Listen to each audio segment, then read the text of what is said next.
जयमल राजा जी की कथा है। जयमल, बोलिए श्री जयमल महाराज की जय हो।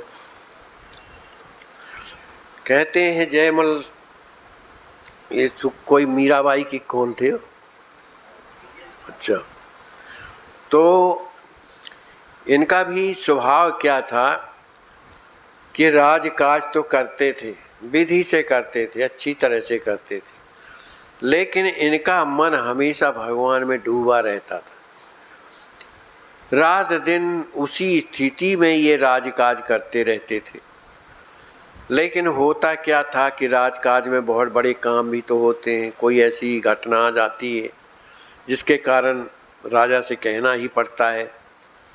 तो उन्होंने एक नियम बना दिया था, क्योंकि वो सुबह 4 बजे से लेकर के और दोपहर के थोड़ा पहले तक माने 3-4-5 घंटे भगवान की सेवा में रहा करते थे। इस बीच में उन्हें कोई कुछ नहीं कह सकता था, और यदि कोई किसी ने कुछ यदि गया कहने सुनने के लिए तो उनको दंड दिया जाएगा, ऐसा उन्होंने आदेश निकाल दिया था। अब कौन जानता है राजा कौन सा दंड देने वाला है? तो कोई जयमल जी के सामने कोई जाता नहीं था। इनकी स्थिति ये थी कि जब ये पूजा करने के लिए बैठते थे तो चूंकि विग्रह तो रखे ही थे तो उनकी सेवा तो करते थे, लेकिन मानसिक पूजा ज़्यादा करते थे। देखो, मानसिक पूजा जिसकी सफल हो जाती है तो हृदय तो पवित्र हो ही जाता है, क्योंकि जब तक उसमें मन नहीं लगेगा तो मानसिक पूजा होगी ही नहीं। और मन का लगना बहुत ज़रूरी है। बाह्य पूजा तो मन कहीं भी जा रहा है, पर हम जल्दी जल्दी भगवान को स्नान करा रहे हैं, पोंछ रहे हैं, तिलक लगा रहे हैं, ये काम चलता है। लेकिन मानसिक पूजा में ऐसा नहीं होता, मन लगाना पड़ेगा तब पूजा आगे होगी नहीं। तो मानसिक पूजा करते थे। तो मानसिक पूजा में अपने भगवान को सिंहासन में बैठाना, फिर उनको बैठा करके बढ़िया उनको स्नान कराना, पोंछना, फिर उसके बाद कपड़े वस्त्र धारण कराना, मुकुट लगाना, मुकुट लगाने के बाद और भी जो कार्यक्रम था करते थे, फिर बाल भोग पवाना, बाल भोग के बाद फिर आरती करना, इस तरह लेकिन वह ऐसे डूब जाते थे कि उन्हें शरीर का भान नहीं रहता था। तो एक दिन की बात क्या है कि जब इस बात को लोगों ने सुना, जगह बहुत दूर दूर तक पहुंच गई, तो एक मुसलमान था नवाब, वो जयमल जी से राग द्वेष रखता था, और उसके हृदय में ये आया कि इनके पास भारी संपत्ति भी है, तो अगर इनको हम हरा देंगे, हम जीत जाएंगे, इनकी सेना मारी जाएगी तो राज्य हमारे अधीन हो जाएगा। ऐसा सोच करके और उन्होंने मेड़ता को घेर लिया। अब जब मेड़ता को घेर लिया तो जो सेनापति था बिना राजा की आज्ञा के कैसे क्या करे, बड़ा दुखी हुआ। अब क्या करें महाराज, इसी समय पर अब भजन में बैठे हुए, और वो जानबूझ करके उसे मालूम था कि 5-6 घंटा भगवान की सेवा में रहती, इतने में तो हमारा काम हो जाएगा। तो मेड़ता को घेर लिया। तो सेनापति ने माता जी से कहा, राजमाता से, कि भाई महाराज से आज्ञा तो कम से कम मांग कर लिया हो कि हमें क्या करना चाहिए। लेकिन माता जी भी सोचने लगी कि वो तो पूजा में बैठा होगा, और उसकी पूजा में जो स्थिति होगी उसको बिगाड़ना अच्छी बात नहीं है, लेकिन उसका हित भी तो इसी में है। किसी दूसरे के अधीन राज हो जाएगा तब तो और कष्ट की बात है।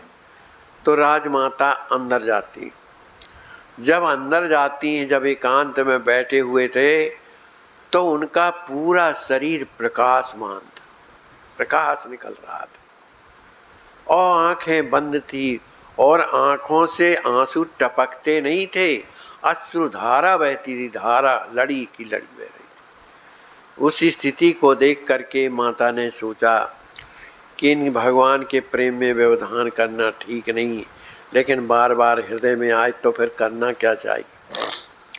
तो माता जी ने 2-4 बार आवाज़ लगाई, जब वो इधर हों तब न सुने। अब 2-3 बार जब आवाज़ लगाई, जब सुना नहीं, तब हाथ से अपने उनके शरीर को पकड़ करके हिलाती।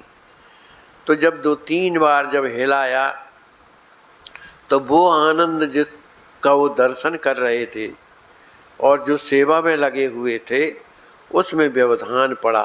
तो उनका हृदय बड़ा दुखी हुआ, लेकिन आंखें खोला तो देखा तो राजमाता अब माता हैं। तो उन्होंने प्रणाम किया, कहा बेटा अपने मेड़ता को शत्रु सेना ने घेर लिया है, सेनापति आपसे आज्ञा मांगता है कि क्या करना चाहिए। लेकिन उन्होंने कुछ नहीं सुना। दोबारा फिर माता जी ने कहा कि बताओ क्या। तो जयमल जी ने कहा माता जी आप जाइए, जो भगवान करेंगे वो अच्छा ही करेंगे, आप चिंता न करो। ऐसा कि जब कहा तो लौट करके आ गई। सेनापति ने पूछा राजमाता से क्या आज्ञा हुई है। तो कहा वो कुछ नहीं बोला, अंत में यही कहा जो हमारे प्रभु करेंगे तो बढ़िया ही करेंगे, तुम व्यर्थ में परेशान मत हो। अब लो राजा आज्ञा नहीं है, कौन क्या कर सकता है।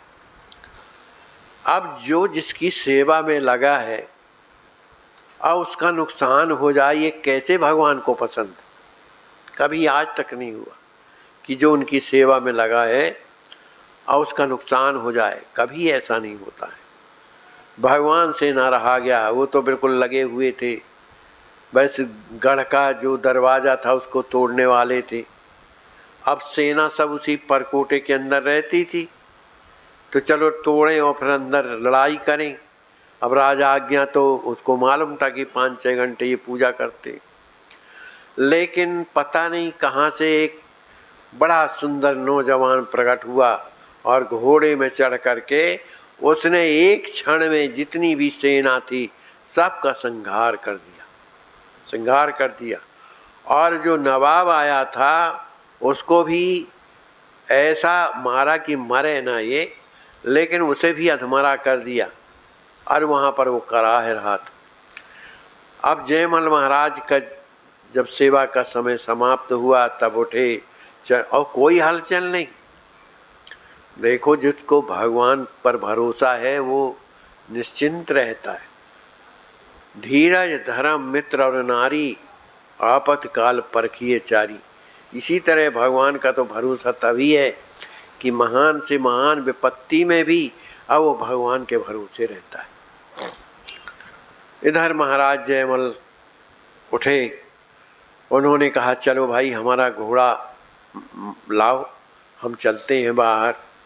तभी तक से एक सेवक बाहर से आया, कहा महाराज वहाँ जाकर के करेंगे क्या, पूरी सेना हमारी पड़ी हुई और जो वो नवाब है वो स्वयं जो है तड़प रहा है, अधमरा सा है।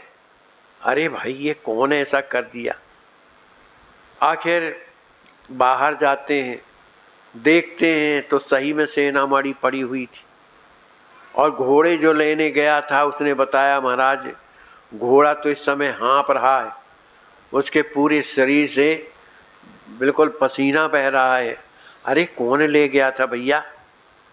भाई घोड़ा तो तभी हाँफता है जब वो काफ़ी चलता है दौड़ता है तब, और पसीना बह रहा है। आखिर बाहर आते हैं, देखा लोग मरे पड़े। अब वो नवाब यद्यपि पहचान जान का था, प्रेम मानता था, लेकिन दुश्मनी उसने ऐसा, इसी को कहते हैं ना छल। उसके पास गए, अरे भैया तुमको किसने मारा है भैया, बताओ क्या बात है, किसने मारा तुम बताओ तो। कहा वो जो भी मारा है, देखो भगवान की कृपा, भगवान का दर्शन, भगवान का स्पर्श, ये सब एक ही है। तो उनने कहा भैया हमको अपने शरीर छूटने का एक भी दुख नहीं, और जितनी सेना मारी गई है ना उसका भी हमको दुख नहीं है। हमको अगर तुम सुखी करना चाहते हो तो हमारी एक प्रार्थना है आपसे। राजा जयमल ने कहा हाँ हाँ बताओ भैया। कहा उस सैनिक का हमको दर्शन करा दो जिसने एक क्षण में, क्षण कितना होता है पलक झपकने के समय पर, उस एक क्षण में उसने सारी सेना को मार डाला और हमें भी बेहोश कर दिया। केवल उसका दर्शन एक बार करा दो कि आखिर वो है कौन। बड़ा सुंदर है, मैंने उनका दर्शन किया है, ऐसा सुंदर मैंने कहीं नहीं देखा। उनका दर्शन एक बार भैया करा दो बस। आप तो जयमल तो समझ गए कि कौन हो सकता है। तभी ये घोड़े, वो जो घोड़ा हाँप रहा है उसमें वही तो चढ़ करके गए। पूछा क्यों भैया?